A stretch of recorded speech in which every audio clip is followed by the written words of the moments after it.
seems very different from what Paimon imagined. Shouldn't Irminsul be in this realm of consciousness? Yes, that is our destination. But I didn't expect the remaining consciousness of Greater Lord Rukkhadevata to be as polluted as this.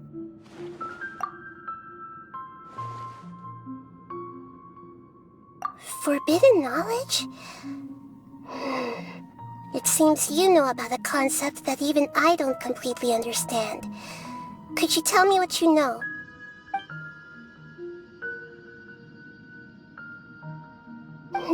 Your inference seems logical enough.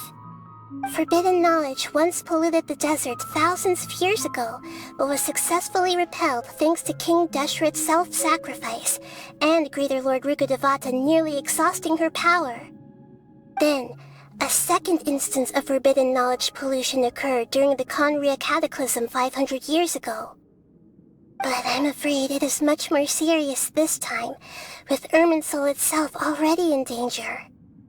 So, if we're in the remaining consciousness of Greater Lord Rukkhadevata, and it's also been affected by forbidden knowledge pollution, then does that mean, in order to save us, Greater Lord Rukkhadevata? Yes. It's very possible that she sacrificed her life in the fight against forbidden knowledge. She didn't completely eradicate forbidden knowledge, but if it weren't for her actions, the pollution would have been far more rampant over these past 500 years. The way that everyone, including me, has forgotten everything about forbidden knowledge may very well be due to her restoration of Irminsul. Oh, do you feel sad, Nahida? I'm just sharing her pain. The pollution of her consciousness here is severe. There is madness, chaos, and pain all around us.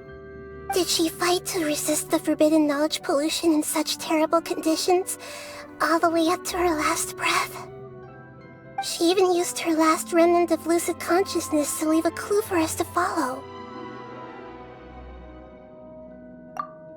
Yes, her words were distorted by forbidden knowledge, so that's all we could hear.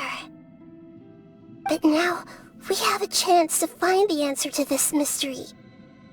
We can cross the polluted consciousness until we found the right path to meet with our lucid consciousness. And then, we'll let Greater Lord Rukkhadevata tell us the truth in person. Each of us need to be mindful of the state of our own consciousness while we are here. Even with the Gnosis' protection, we must always keep a clear mind. Otherwise, we could go mad at any moment. That's so scary. Don't worry, it should be easy enough for you to keep that mind of yours clear, Paimon. Let's go. Are we in the air? And why is there a huge boat? That's the boat of consciousness, which symbolizes reason. Wow, what are these? The monsters seem to have been affected by them. Denied.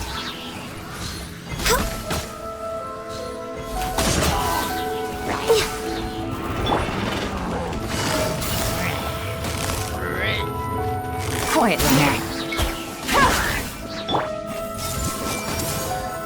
No touching.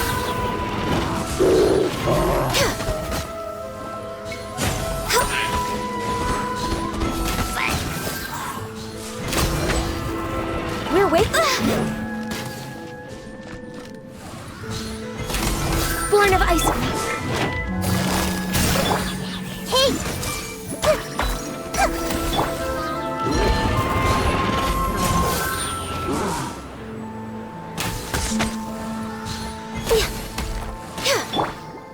Busted.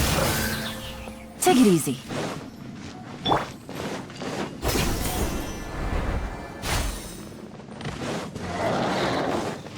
Blaze over.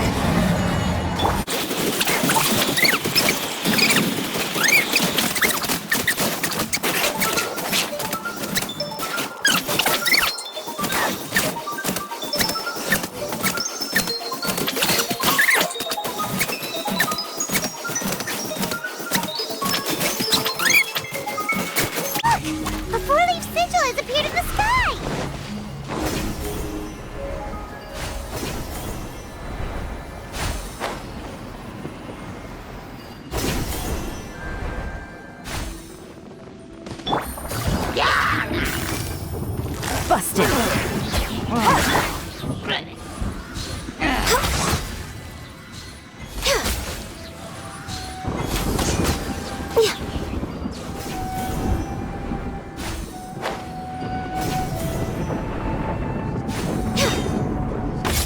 All hail!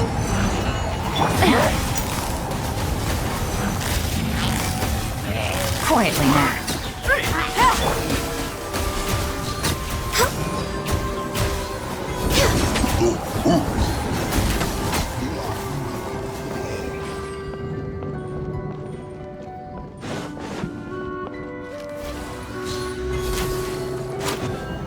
Access denied.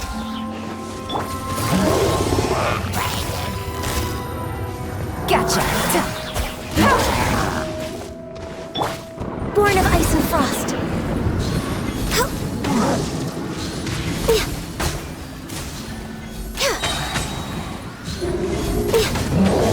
This is long overdue.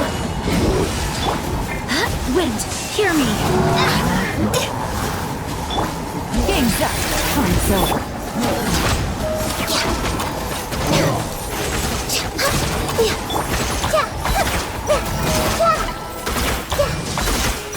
I see everything. No touching.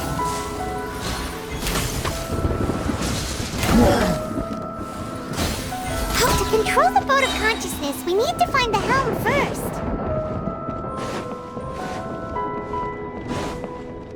We're way behind schedule.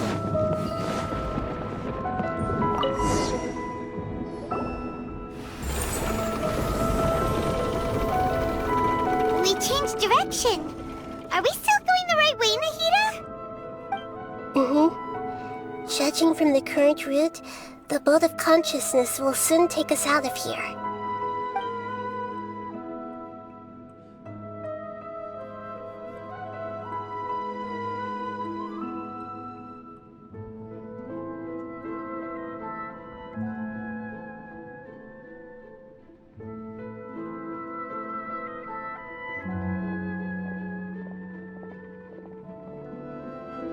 We'll be arriving at our destination soon. How are you feeling? Are your minds still intact? Huh? But everything's been completely normal for Paimon. Hopefully there won't be any more interruptions. This time, we should be able to meet Greater Lord Rukkhadevata. Are you saying you've never met Greater Lord Rukkhadevata before?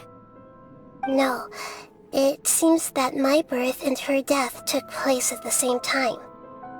Otherwise, I think she would have given me a little more guidance, and I could have done a better job.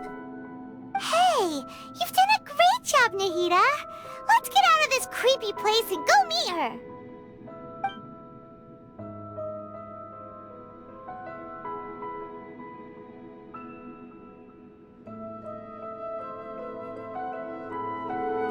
Is this the place you were talking about? The base of Irminsul?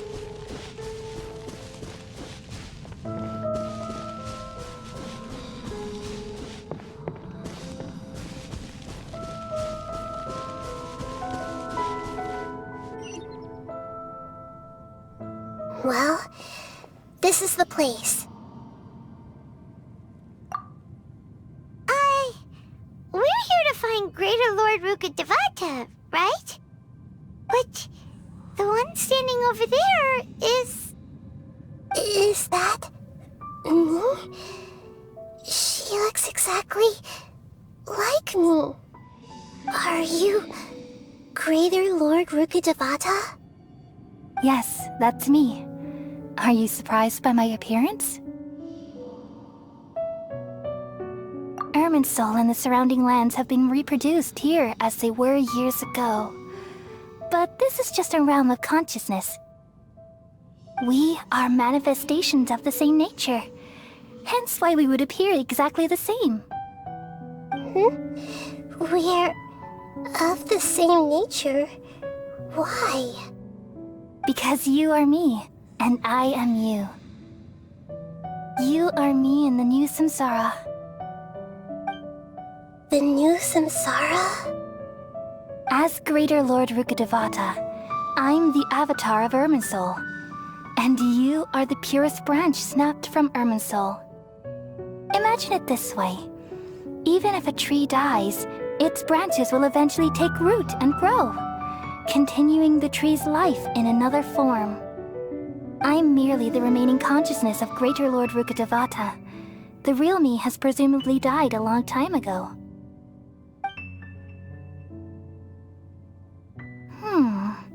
Judging from your appearance, I've probably been dead for 500 years.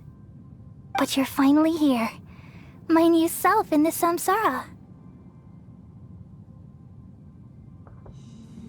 If this is true, then am I going to be a great archon like you someday? Though we share the same nature, our fates are bound to be different. All things have their own fate. When a branch grows into a mature tree, it won't be the same as the original tree. That's why fate is the ultimate knowledge, isn't it? That's a great insight. Yes, very good. It's also precisely why you won't become like me. Really? But perhaps you may become an even greater archon than I. I already see a determination in you that I didn't possess in my time, and the future that it leads you to will be yours alone, along with the blessings from your past experiences. Don't worry. The growth of wisdom is like that of a plant. You only need to wait quietly for the flower to bloom. Come to think of it, the sages never had the faintest inkling of the meaning of wisdom. Thank you.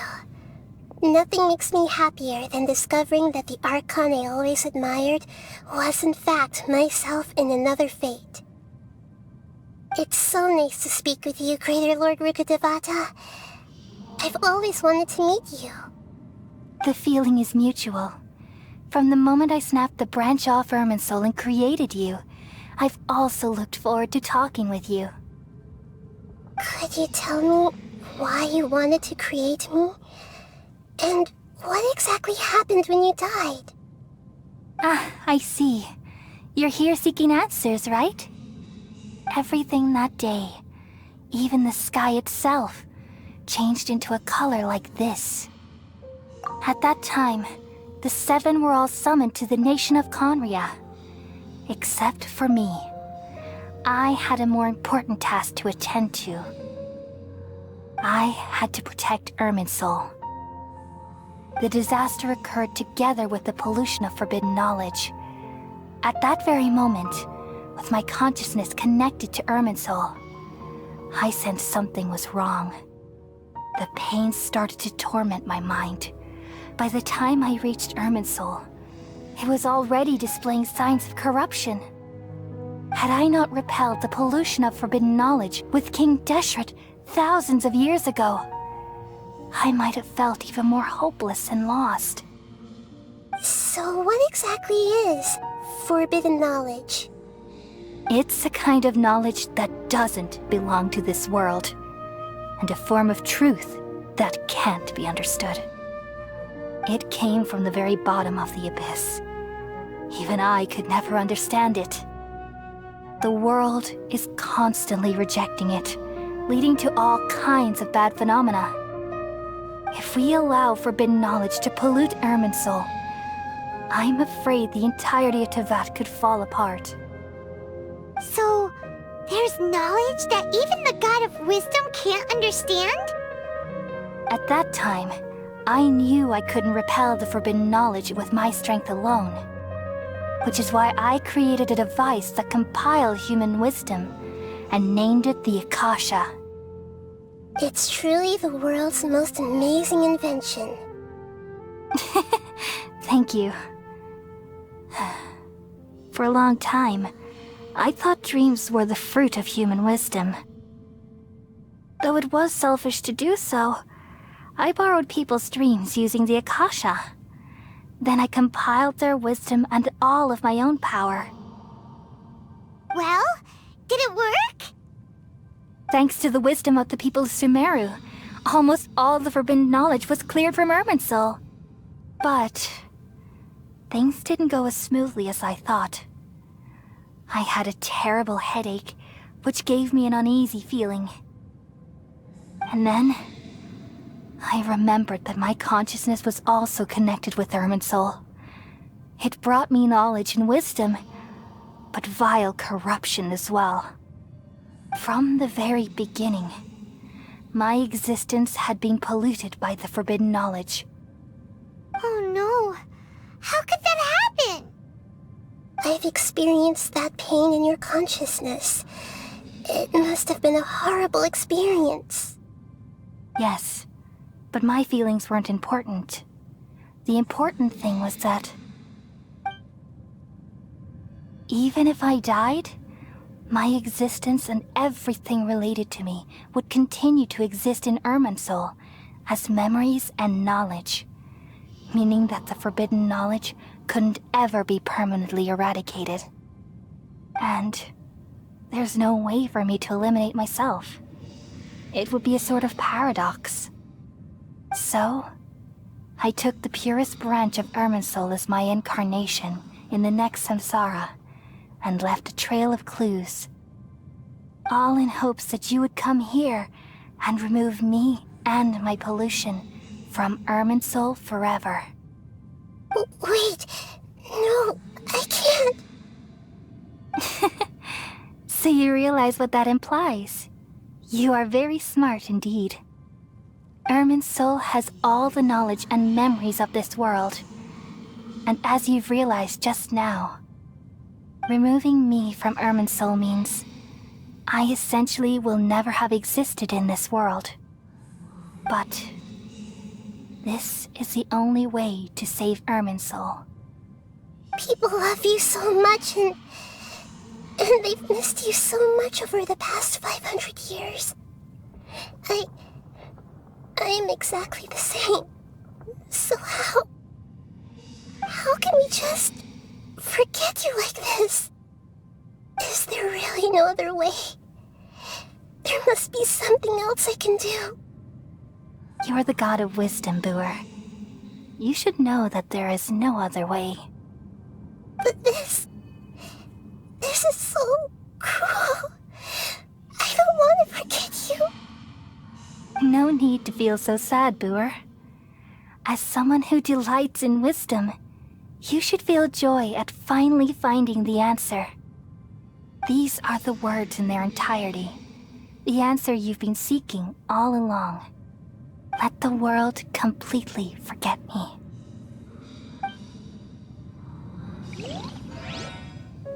We all nestle under the great tree of wisdom, peering out to perceive the world. From the earth and from the rain, we perceive its wonders, until we become a white bird to perch atop a branch, and finally snap off the most important leaf. Once upon a time, I alone dreamed in this world.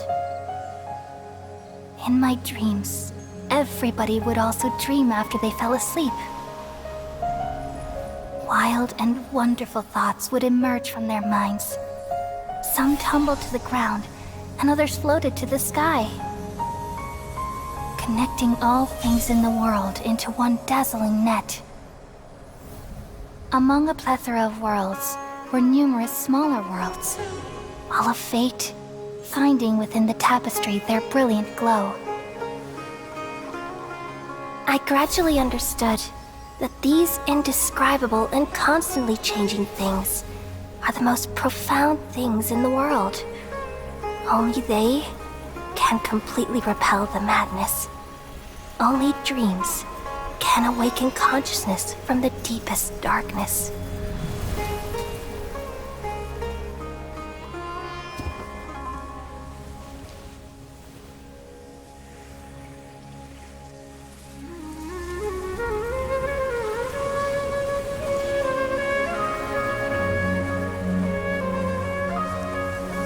I'm the one who posed this question, yet also the one who sought a solution. Saving the world with the dreams of the people used to be my answer. And now, you've also found your own answer, and I shall return all the dreams to the people.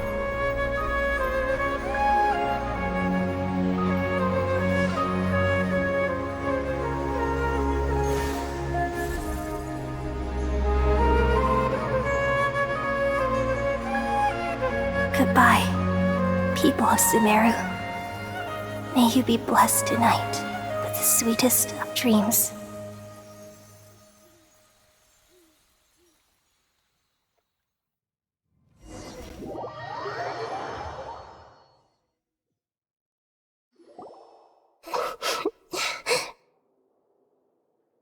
I'm alright.